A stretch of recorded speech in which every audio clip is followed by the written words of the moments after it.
This program on women in science, technology, and business has been brought to you by Zoho Corporation.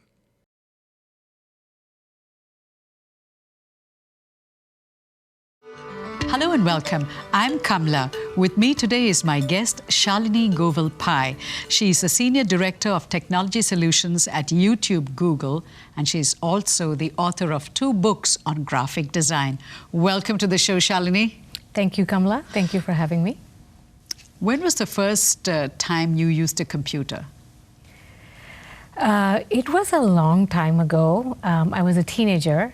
And my father, who was a scientist at one of our premier institutes in India, got a brand new spanking silicon graphics machine. Okay. Which was, at that time, state-of-the-art, one of the only few computers in India that could render graphics. And as soon as I put my hands on it, I was hooked. I knew that my eyes were just lit up, and I knew that computer graphics was something that I wanted to get involved in. How is it that your dad let you look at the computer or even touch the computer? Because in India, they tend to be very strict about these things. Yeah, my dad was actually, he had a lab with a lot of students in it. And so he put me under the supervision of one of his students.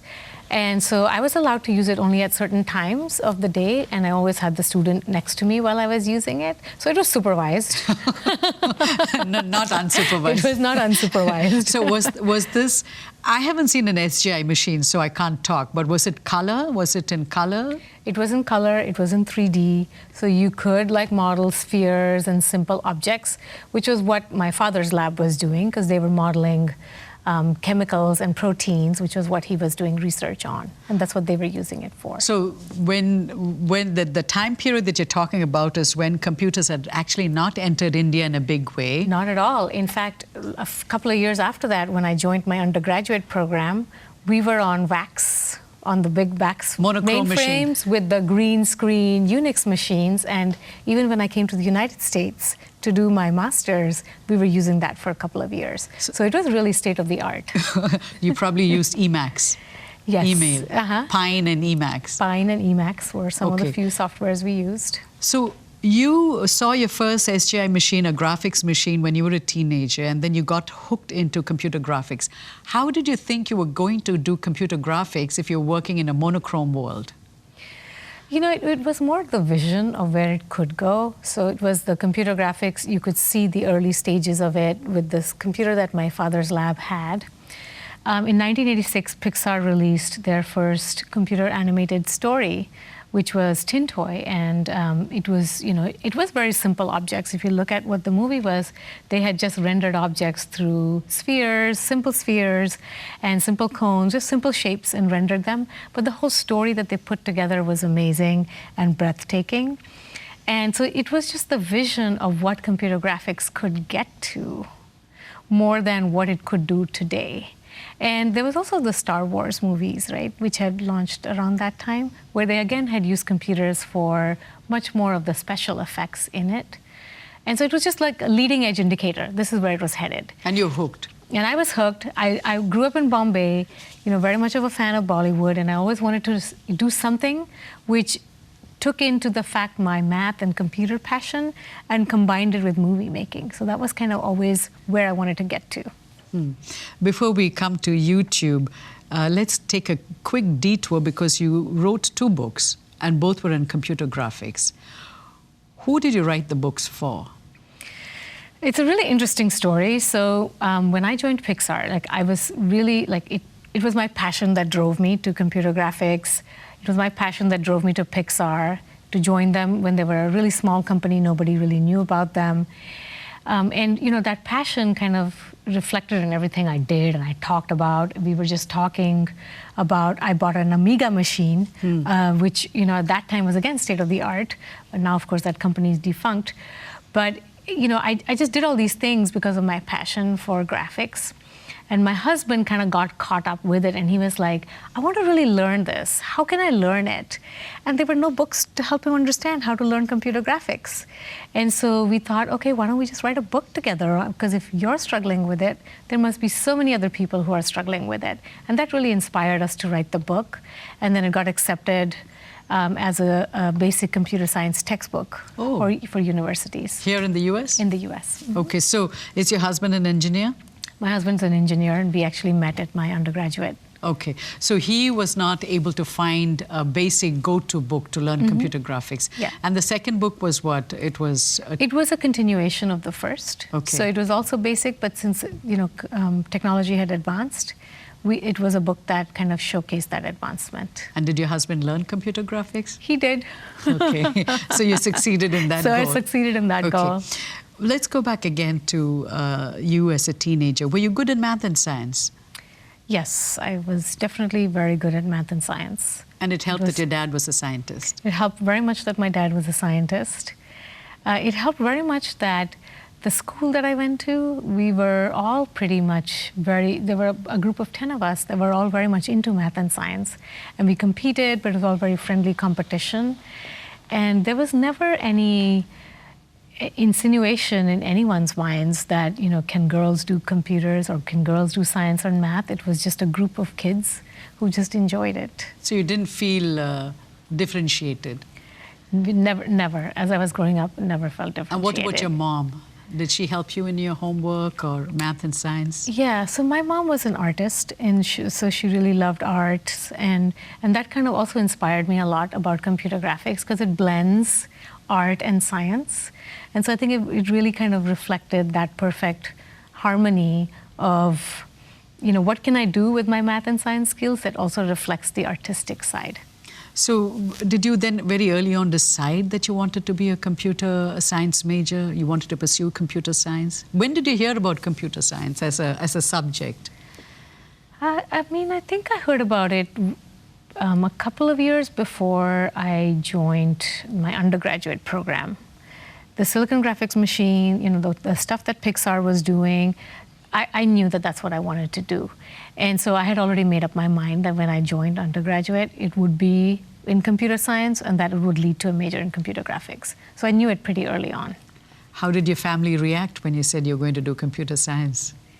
I think that they didn't really understand what it actually meant at that time. I remember my aunt, when I was telling her that I wanted to do computer science, she was reflecting on how she had visited the railway station the previous day, and the lady at the counter was working on a computer and then handed her a ticket. And she asked me, is that what you're going to do? Are you going to sit at the railway station and issue tickets? And so that was the level of understanding of that subject at that time. So I think most people didn't understand what it actually meant. But what went through you when your aunt had such a vision that you're going to be sitting at a ticket counter and issuing tickets? What did you think? How did you help her understand what you were doing? I just started laughing. And I didn't really try to make her understand because I felt like over the next few years she would understand it. As I got into that subject and as she saw me working, I knew she would understand it. So she understood. She understands now. She understands now. Are any of her kids in computer science? I think that everyone these days is into computer science in some way or the other. So whether you do the undergraduate or not. So when was the first piece of code you wrote? Do you remember what code you wrote? What language you wrote? I remember it was in C, which was the programming language of choice at that time. You had that C book? I had the C book by Kernighan and Ritchie, yes, which everyone had at that time. And I just remember drawing a sphere in the silicon graphics machine using C and then exploding it. That was the first piece of... That was what I remember. I'm sure there was maybe more, but... Do your kids ever ask you, Mom, what did you do? Or what was the first machine you used? Do they ever ask you? No, they don't. I think for kids these days, machines, like computer machines, is really your phone. And I think that they can't even, they don't even understand anything beyond that. That there was something that was a mainframe, or there was these big bulky machines. For them, everything is on the phone. That's true. Everything is that little... Yep, everything is that bite-sized, pocket-sized thing that you carry around with you. So you've led a very interesting life. So you studied at IIT Bombay, computer science. Were there many women in your class doing computer science? Our class was of a size of 35, and I was the only woman. Really? in it. And the engineering, my engineering batch was 300 people, and we were 10 women in that batch. 10. So do the math. What is the percentage of women there? I'm very bad at math. What is the math? So that's about 3%. 3%. Yeah. And in your class, you're what? In a class of 35, you're the only girl. So Yeah, what is that? Around 3%, right. Wow, Yeah. that is amazing. Yeah. And so did you feel differently? Did you have to behave differently when you're surrounded, by male colleagues in your class? I didn't think that I behaved differently. I do think there were some challenges that I see a lot of women even today facing, like a lot of the younger girls that I meet. And it's around, doing homework or getting tips or advice, because I was the only girl who went back to the girls' hostel. The guys all went back to their dorms. Yeah. We used to call them hostels. And they had a group that they would just sit together and study together. They would do their homework together. So you had no support system? There was no support. So how did you learn to do your homework?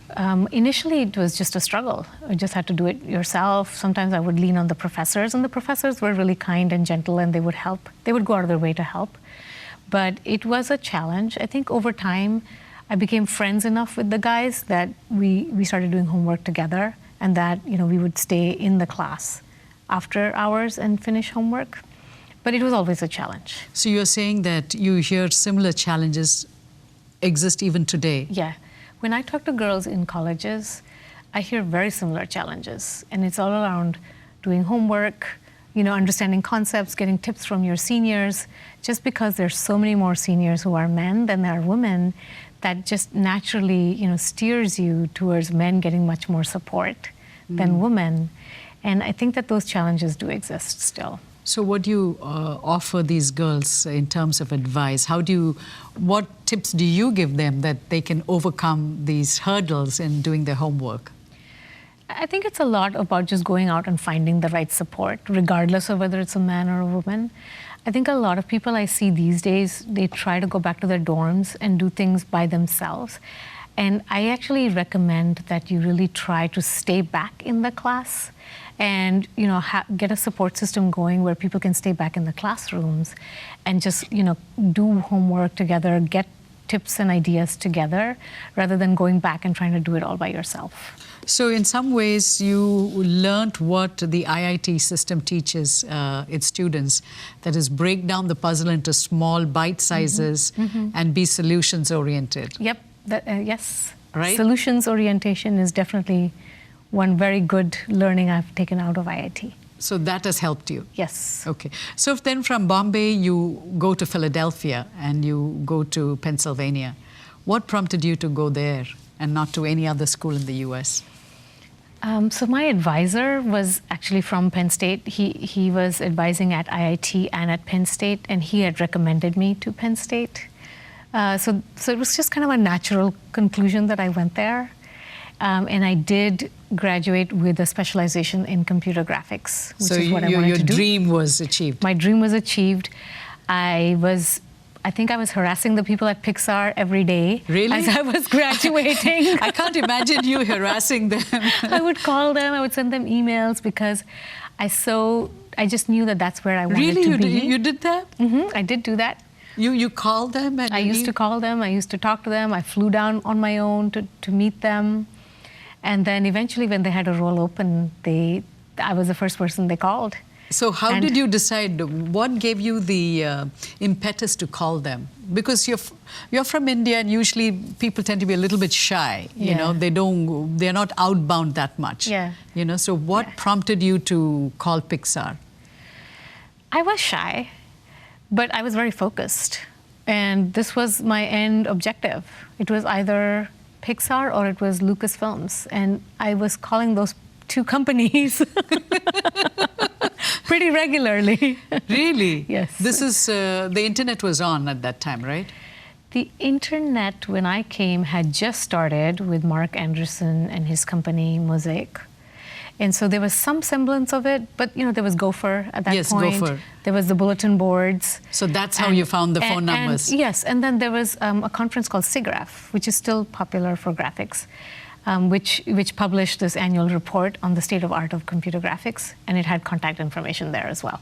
So that's how you ferreted out the information, you call them. So what was the role that Pixar gave you? So that was the first job you got out of college? I had a small stint in between Okay. at SRI, Stanford Research Institute. Okay. And it was mainly just a holding place for me before I got into Pixar. So you flew from the East Coast and you parked yourself here. Yes. So your goal was, if I'm here in Silicon Valley, Yes. one way or the other, I can... Yes, I'm getting into Pixar. Okay. So that was what, my goal. What was the first job that Pixar gave you? So I came in as what we call a technical director. What does that mean? And what that means is the art of movie making involves the software, which is the rendering and everything that goes in the background, the animators, which are the artists who actually create what you see on screen, and then what we call the technical directors, who basically put the two and two together and give the right tools to the artists to be able to animate. They actually so then you create enable the lighting. the artists. We enable the artists. We then, once they're done animating, we then applied what we call shading on the characters. We gave the lights to the scenes, and then we rendered it, and then we finally took those scenes and put it onto film, digitally, of course, the digital filmmaking process, or rendering, which we actually did through Silicon Graphics machines. So your dream actually came? So my dream came true when we launched Toy Story, which was my first movie. And then I went on to also launch A Bug's Life, which is my second movie, and during which I had my daughter, Sonal. And Sonal, actually, in A Bug's Life, in the credits, we actually had a spot for what we call the production babies. So there were a few of us who had had babies during that movie. And so we had put their names under production babies, and Sonal was one of them. So tell us, what was it like for you to go to Pixar? Do you remember your first day at Pixar? I don't remember my first day. I do remember my first week, where I was just on top of the world. I was thrilled to be there. I had to pinch myself. Am I really there at my dream job? So it was, this is amazing. I didn't know that you wanted to work at Pixar. So it's amazing that you worked there. When you say rendering and lighting and all of that, I'm thinking about that famous Pixar lamp. Did you work on it? Luxor, I think? Yes, it was part of Toy Story. I didn't work on the original because that was already done, but it was part of Toy Story as well. That's when they came up with the whole thing. So when you look at a Pixar movie now, what technological advances do you see when you look at a new Pixar movie? Yeah. So there was one very famous quote at Pixar that we always followed, which I thought was a good one, which was, and Steve Jobs actually said it, which is, in the end, technology is only an enabler. It's really the story that comes first. And so I think that Pixar has always maintained that the story is always number one. It needs to be heartwarming, it needs to be insightful, it needs to inspire the audience, and no amount of technology on top of a bad story can make the story good. So that was always number one. But in terms of technology, I mean, pushing the envelope on hair, which is actually very compute intensive, because each hair is actually rendered as a separate object. Grass in Bug's Life, in Monsters we saw hair. In Nemo, we saw the underwater, which is, the reflections and refractions that happen. A lot of basic physics calculations can be pretty compute intensive. Those were all pretty amazing to see. And so Pixar is always pushing the boundary, what is the next step? Humans, showcasing humans as alive and real as possible is definitely a big next step that they're pushing on, and a lot of companies are doing that now. Why did you leave your passion for computer graphics and go to YouTube, which is totally different? It's all about content, it's about syndication, it's about distribution, it's about eyeballs, what is the number I have here? YouTube has over 1 billion users, almost 1/3 of all the people on the internet. You're available in what, 88 languages or something? Yes. So how did you go from Pixar to YouTube? Yeah, so, the thing is, production or movie making is really two sides of a coin. One is the actual content creation, which is what Pixar does. And then the flip side is distribution. How do you distribute it?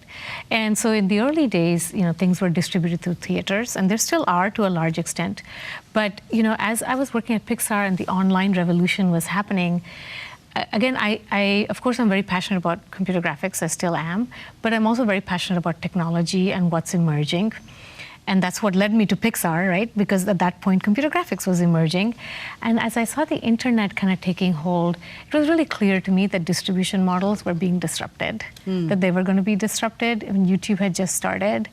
And already you could see, again, like it was like what I saw when I saw Silicon Graphics Machine for the first time. When I saw YouTube for the first time, it was just a sign that this is how people are going to consume content. Do you remember the first time you saw YouTube? Yeah, maybe it was 2008. Okay, that was kind of late, isn't it? Because YouTube started in 2004?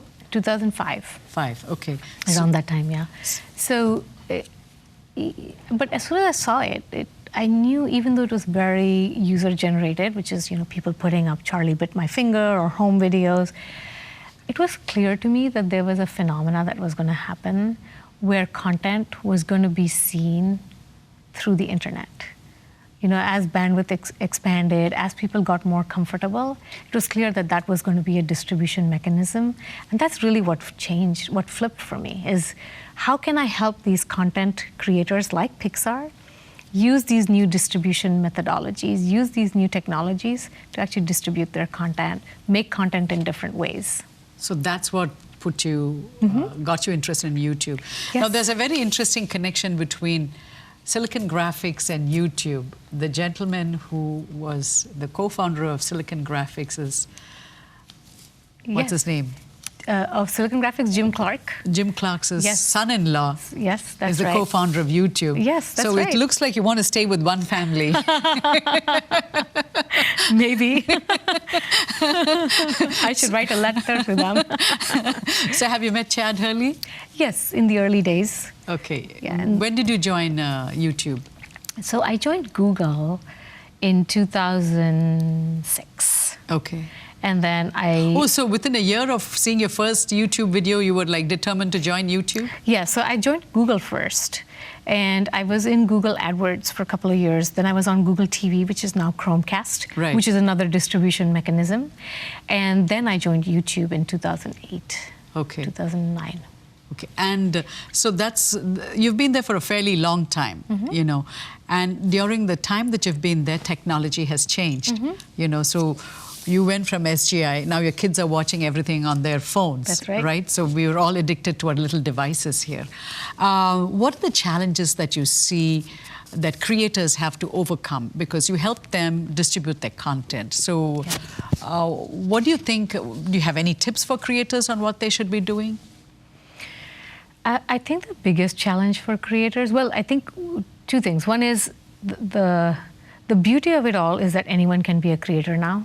I mean, what we did with Pixar, we required like a whole farm of computers to render and make the movies. And these days, you can just buy a $2,000 computer off the shelf. Or even less. Or even less, and make those similar kind of movies. And you can then distribute it very easily online. You don't need to get a deal with some big studio to distribute your content. You can go online, put it up on YouTube, put it up on Facebook, and immediately get viewership for it. Right. So I think that is a really great progress. Like, it's what we call the democratization of content creation. I think the flip side of that is that there's a lot of content. There is. And so then how do you get recognized? And within that sea of noise, if you will, I think that's the challenge.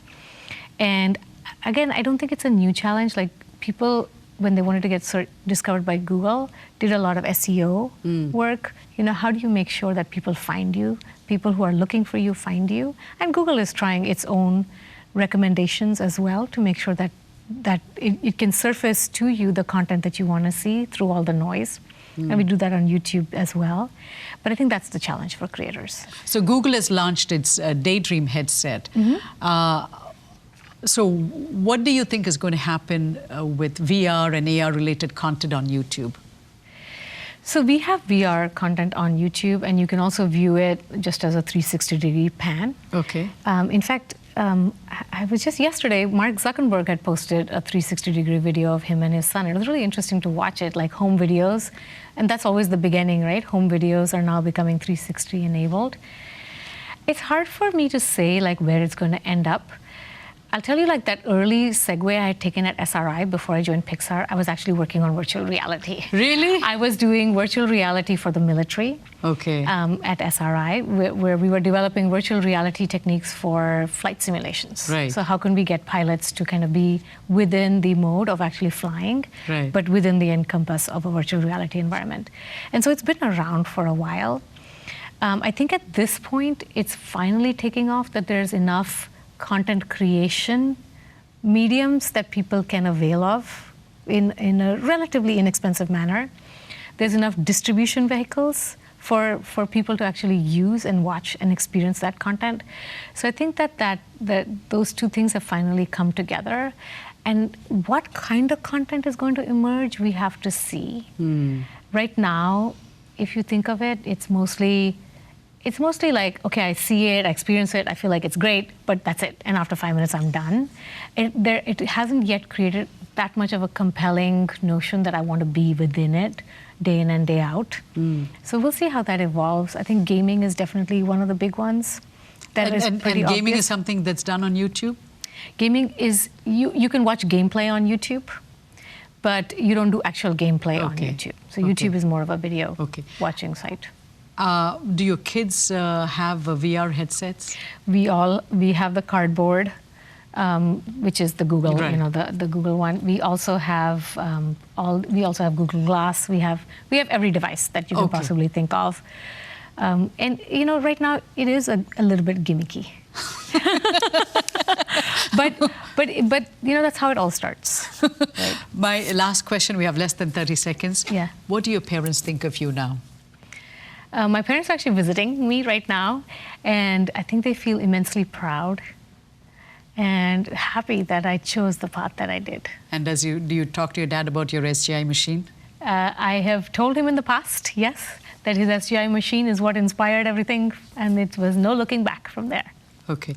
And now SGI is no longer there. Instead, the SGI building is home for the Computer History Museum of Silicon Valley. Indeed. And we just had our YouTube party there last weekend, and it's a really amazing spot to see how computers have evolved. Right. 2,000 years of revolution. Yes. Shalini, it was a real pleasure to have you. Thank you for coming Kamla. on our show. Thank you, Kamla. And thank you for watching. If you missed any of our show, you can watch them on our YouTube channel. I'll be back again next week with another episode of our show. Until then, goodbye, and thanks for watching. This program on women in science, technology, and business has been brought to you by Zoho Corporation.